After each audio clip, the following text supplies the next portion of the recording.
All right, it's recording. So when Lacey asked me to present, I was kind of thinking about it for a little bit, and I wasn't really sure what I wanted to present on, but I knew something would come to me. And the other day I realized I was like comparisonitis, because I feel like it's something that can be such a coach killer. So, we talk about this organization, how it's like changing our lives. We talk about, the workouts, the shakes, the meal plans, community, everything that we're so happy about. But then, we love this so much. So why compare ourselves to other people and what they're doing? So I think comparisonitis is, a coach killer and a thief of joy.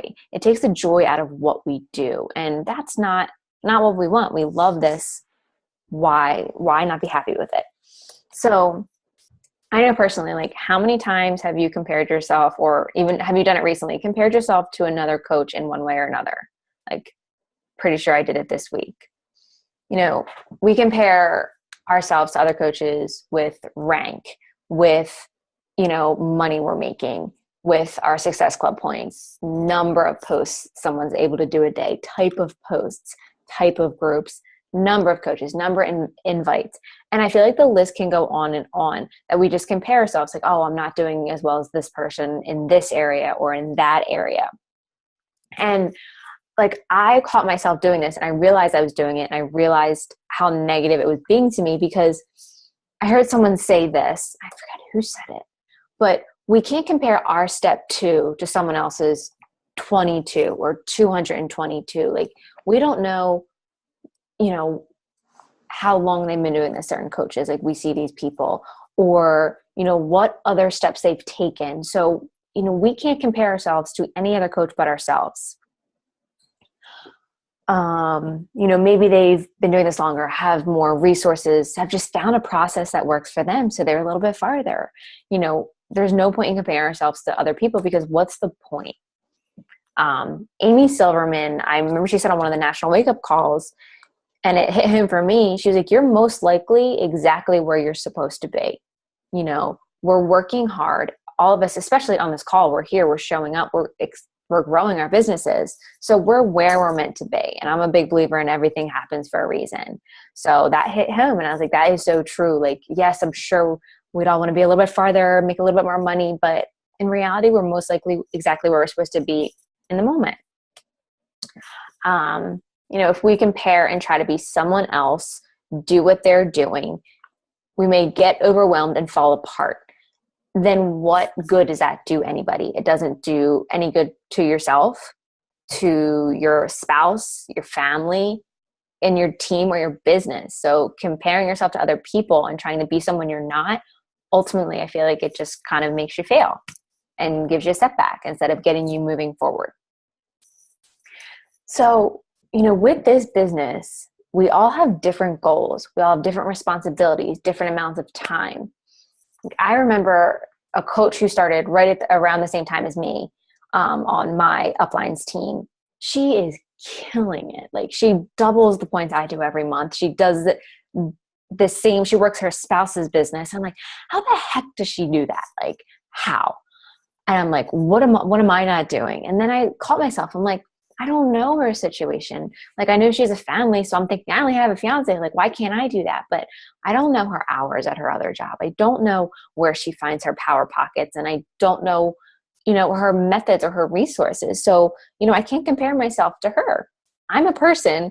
I can only do so much in a day. I'm a person that needs sleep. I can't go on 4 hours to be gotta get those double the invites in. Because then everything else falls apart. So I have to do what I can do. And we all have to do that for ourselves. You make our plan and go with it. Personally, I was sharing with Sabrina with you earlier, right now, I'm working 2 jobs and planning my wedding. So I'm not hitting crazy numbers. I had my best month last month, which I was really excited about, but I'm being consistent. And for me right now, I'd rather be consistent than try and overwhelm myself, think I need to be someone else, and fall flat and have my business fall. So instead of comparing yourself to other people, think about, what are your goals? Are you meeting them? And I thought this was kind of interesting, and I wanted to share. So when I was in Punta Cana, I was Anita Myron is my upline. She asked me to be her guest. And we just really got to know each other more because I hadn't met her yet. And one of the things she shared with me was how when we were watching the elite panel, for a minute, she was like, oh, like I should be up there because she used to be top 10 and now she's not. But then she stopped herself because she was falling into that comparisonitis, like, why aren't I there? But then she realized that being top 10 didn't align with her goals at the moment. She realized being top 10 was taking time away from raising her daughter. And she's 5. She doesn't want to miss her growing up. So she stopped herself. And I wanted to share that example because it's true. Like, we go to compare ourselves to other people, things that they're doing, and maybe the things that they're achieving don't align with our goals right now. So think about, what your goals are, and are your actions going with them? Let's see. So like, I know for right now, like I'm aligning with my goals. I'm hitting Success Club every month. I'm bringing new coaches in, and I'm, advancing my business. Lost my place. Okay. And then just a couple strategies I found for trying to kick that comparisonitis. Like, I saw someone say, like, anything dark. So comparing yourself to someone else is something dark. Shine a light on it and be aware of it. Our ego wants us to stay small, but if you shine a light on it and really analyze it, it gets a little bit better. So dig deep. If you're comparing yourself to someone else, why is this bothering you? Like, what do they have that you don't have? And think about, okay, why? Or, just really think, why is their success bothering you? Is it something you want and you want to work harder and that's why it's bothering you? And then looking at it, figuring out why it's bothering you, and, can you change it? I always say control the controllable. If you can change your situation, make a plan and do it. If you can't, what's the point of freaking out about it? You're only tearing yourself down. So that is my first strategy for kicking the comparisonitis, is shine a light on it and be aware of why you're comparing and figure it out, dig a little deeper, get rid of it. And also, self-love is so, so important in this. Loving yourself and not feeling the need to compare yourself to others. Daily affirmations. I have words, if you could see behind my computer right now, I have my quotes, and I have things that, remind me of positivity. I have quotes around my house, quotes on my phone, things like that. I have a daily affirmation reminder that goes off in the morning. I have a daily affirmation on my phone I read. That can help with self-love. As we all know, our personal development. Anita just gave me a great new book. It's Mastering Your Inner Mean Girl. And I started reading it and then realized it actually has to do with this topic. Really good book if you want to read it. Another strategy just to help with that self-love and not compare is stop picking on yourself. You're not good enough. You're not far enough in your business. You're not signing enough coaches. What is that doing to yourself? Like, we were told as kids, if you don't have anything nice to say, don't say anything at all. That goes for other people and that goes for ourselves. Because if we're constantly tearing ourselves apart, like we should be doing this, we should be doing that, you're never going to get forward. You just keep bringing yourself back. So it's not worth it. To go along with that, let it go. Like, if you're, frustrated and you're not where you want to be, you can't change it. Let it go, make a plan and move forward. I'm a person that needs a plan, and I suggest other people get them too, which we all as coaches know are important. Do something for yourself every day. Like, if you're building yourself up, make sure you're filling your own cup. So hopefully you can keep that positive mindset, because that mindset is so important. And I read this and I thought it was really good to kind of go with this. And it's stop playing small. There's only one you, and you are amazing. So you don't need to be someone else. We're all on this earth, and we're all Beachbody coaches for a reason. We're not meant to be anybody else other than ourselves. And we have a message, and we have a business to build and share with others to empower other women and men. And then I heard Lindsay Matway say this. I was watching one of her videos and I thought it was kind of interesting. So think of ourselves, and when we look at other coaches, list the similarities we have with coaches. We're all Beachbody coaches. We all have the same products, the same, yada, yada. Most of us have similar resources. And then think of the differences between us and other coaches. But instead of using them as a negative thing, use them as a positive thing. We all are a little bit different. Like, Serena, you said you're a musician. Like, that's a really cool thing. Like, we all have little things that are different about us. So instead of tearing us down for our differences than other coaches, build them up because we're all special and we have things to offer people. So play up our differences instead of play them down. And two last little thoughts. And this really hit home for me recently when, I said when I got married, I was never going to go crazy about fitting in the dress and looking all perfect. And I found myself doing that. And I'm like, no, that was never me. I'm okay with my body. I've come a long way to be that way. And I had to tell myself, someone somewhere would want the body I have. So I need to stop thinking it needs to be better. And that goes for who we are as coaches, where our businesses are. There is someone wherever we are in our business that would kill for where we are. So we need to be thankful for that instead of thinking we need to be better and better. Someone would kill for where we are. Not kill, but you know what I mean. So be happy with it. And that same goes for, what we have at our job, our spouse, our money, our body, our mindset, like all the things we have, someone else somewhere would want it. So we just need to remember that and be thankful for it every day.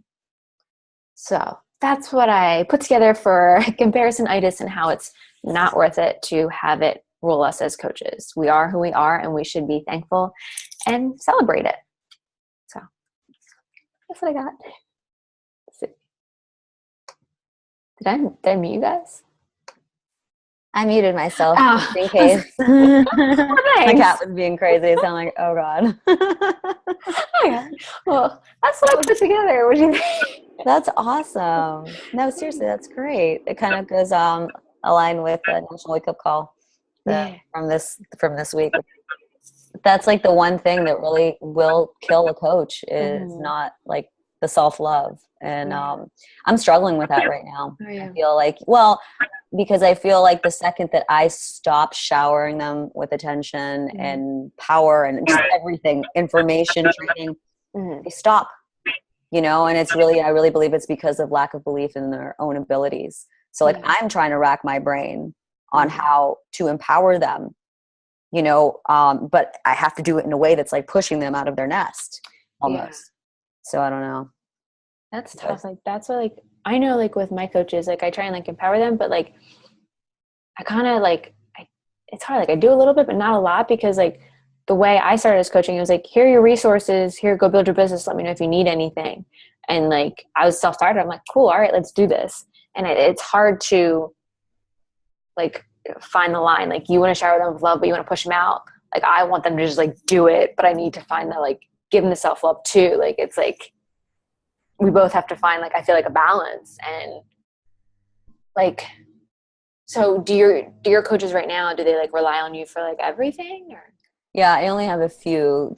Obviously, like my top leaders, there are a few of them. Like they definitely like take it upon themselves to like just learn and do, and they're doing great, But it's just like the bulk of them are just like such baby birds, and they're just waiting for me to make any move. And I kind of like, I'm at fault too, because I will take my coaches under my wing, like, so if they're I started doing that too. So like I'll kind of take over because I don't want their business to fall apart. So I'm kind of like micromanaging everything. Yeah. And that's like, it's not working for me, but I also don't want other people to fall apart. So I don't know.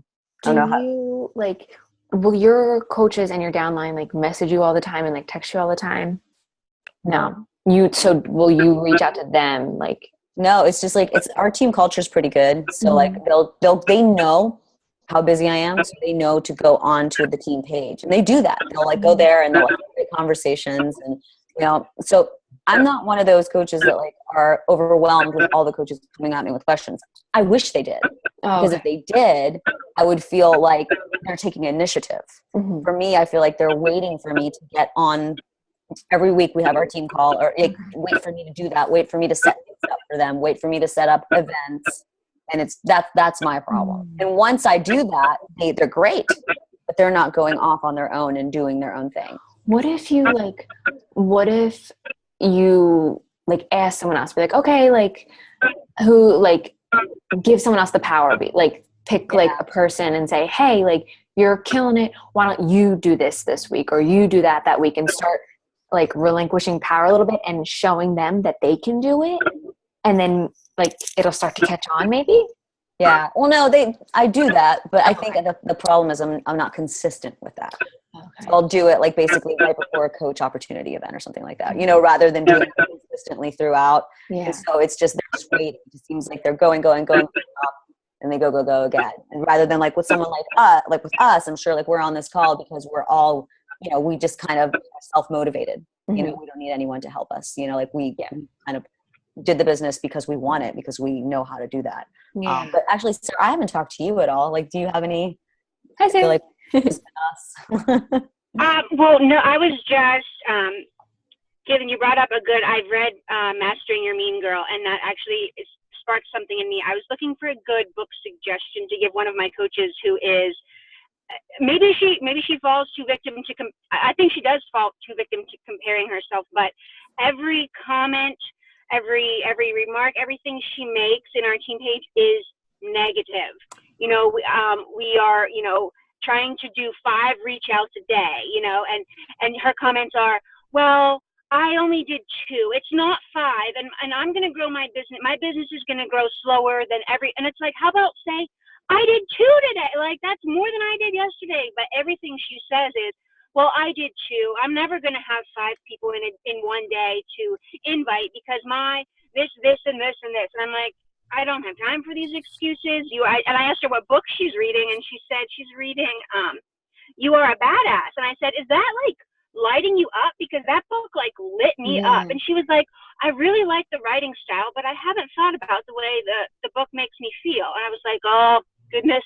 You need a new book then, girl. It's like, it's not speaking to her. I don't know if that one will help her, but I was like trying to think. I was like, geez, if You Are a Badass didn't do it for you, I don't know what's going to build some confidence in you. But she's very negative on everything, and I've stopped responding to a lot of her comments because I can't feed into the negativity she brings. No. But maybe she's just comparing herself to everyone. I don't know. Have you guys read The Happiness Advantage? No, I don't think I've actually heard of that. It's really good. Sean Archer Sean Achor. I don't know how to pronounce that. Acre? I don't know. But I read about like a couple chapters of it, and already I was pretty fired up. Really? That might help because I know Jen Sincero. I actually did a course with Jen Sincero for That's 8 pretty weeks. cool. So like I love her, and like You're a Badass was my first big personal development book that I was like, oh, I kind of like this stuff. But she speaks to a very certain kind of girl, and that girl was me at that time. I had few people that I thought were going to love it that didn't. So she doesn't connect with everyone. Yeah. Why? And maybe it's not the time. Like I know I put books down and picked them back up, and they were like what I needed. But she definitely, maybe your coach just connects with Jen's old self too much and wants to stay there. Do you know what I mean? Because like Jen was a hater. Jen was like just everything that I'm sure a lot of us used to like feel about ourselves, like the negative self-hate on whatever. No belief in self, but maybe it felt comfortable for her. So she's staying there in the past, not really looking at the overall message. The Happiness Advantage is a good one because he talks a lot about science, and he talks about like actual studies, comparing like groups of people that are told one thing that are doing the same things. Like, what's a good example? Something really, really silly. Like 2 groups of housekeepers that need to lose weight, let's say, and they're told, a group of them are told, what you do, your job is going to burn so many calories. It's supposed to be like so good, like cardiovascular exercise, blah, blah, blah, blah. Give them all this information. And then the next group, they don't tell them anything. And at the end of the study, the first group that was told that they were going to burn like crazy calories in their job ended up losing weight, lowering their cholesterol. I mean, it's just like it's insane. So I kind of like that. I connected with that because it wasn't so emotional. It was just science being thrown at my face. But it was like really interesting as well. Like it wasn't boring to me. I don't know. It's worth a shot, Yeah, definitely. It's feel good too. So yeah, like, or maybe like, do you ever like talk to her? Like, why, like I don't even know her, and I want to know like why she's so negative. Like, because you almost wonder like, okay, that's stemming from somewhere else in your life. Like, I take more of like a holistic approach to things, like mind, body, spirit. Like, there's something off. Like, is something else going on in her life? Like, does she not like her I day think job? it's a matter of, it's not a priority to her. She doesn't see the advantage, because where there's a will, there's a way. I don't know if I'm just like too much tough love on them, but we had, Carl came on my team call on Sunday, and she said that she would try to be there, but there was a Celtics basketball game on Sunday night. And so she said, I'll try, and I said, are you shitting me right now? Do you understand who's coming on this call and you want to skip for a basketball game? Like, it's really, I'm just really coming to realize that she doesn't value this, like, as the opportunity that it is. And I can't waste my energy trying to, like, pull her and drag her along in it if she doesn't want it for herself. Just like a challenger. Like, I have so many coaches that are, like, getting so excited about their 5 reach outs a day, and they're getting conversions back from them, and they're celebrating every attempt, and all she can do is wallow in her 2. Like, I can't feed into that when I have a positive team that's trying to be there. And maybe once you like stop focusing your energy on her and focusing on the people that are positive, she's going to see that and be like, oh, well, like, want to be one of those people. Yeah. And maybe she won't. And another coach said it to me one time about this coach I had that was like rocking it, like SC16, like right at the beginning, like killing it. Talked to her in the morning about Summit. The afternoon she quit. I was like, and I couldn't understand it. Like, tried to get me to leave with her. I was like, dude, are you kidding me? Like, I'm going to Punta Cana. Like, no. Like, and as she said, she's like, sometimes you just gotta bless and release. Like, if maybe she'll turn it around, and maybe she won't. But you can't drag her. And there's gonna be coaches, like, there's gonna be coaches on your team that you don't jive with, and just let them do their thing. And if she's ready, she'll come to you. You know. Exactly. I'm not going anywhere, so I'll be here. Work with the willing. It's interesting because some people thrive off the attention that they get from that negativity. And that's why I've stopped commenting. I've stopped feeding into it and trying to like dig deeper and find, and well, let's help you. Let's woe is you, you know. You can only try so much. If she's not reciprocating whatsoever, it's a waste of your time, unfortunately. Yeah, I actually do struggle with like trying to figure out how to handle people as well. People that say that they want it, you know, people that like, they go to like live events and they commit to certain things, and they drink Shakeology, and they like, you know, like I have coaches that have been coaches for years, and I see them at all the events, and they're like, they're in it, but they're not doing anything with their business at all. And they never show up to team calls. You know, so it's like, how do you expect to be successful if you won't even participate? Like, I think they just like the community and they want to hang out with me, but they don't want to do the work. But they don't realize that the work can be fun, you know? Yeah, that's tough. Like, yeah. All right, ladies. Well, I have to hop off here. I'm home, and I've got a dog that's staring me down out the window. He's probably got to go to the bathroom right now. I got to start dinner before a million other wedding to-do lists and power hour tonight. But I'm glad I got to chat with you guys. Yeah, it was great. Thank you so much. Thanks for organizing. Oh, yeah, you're welcome. So nice chat, and have a good night, guys. All right. Yep. See ya. All right.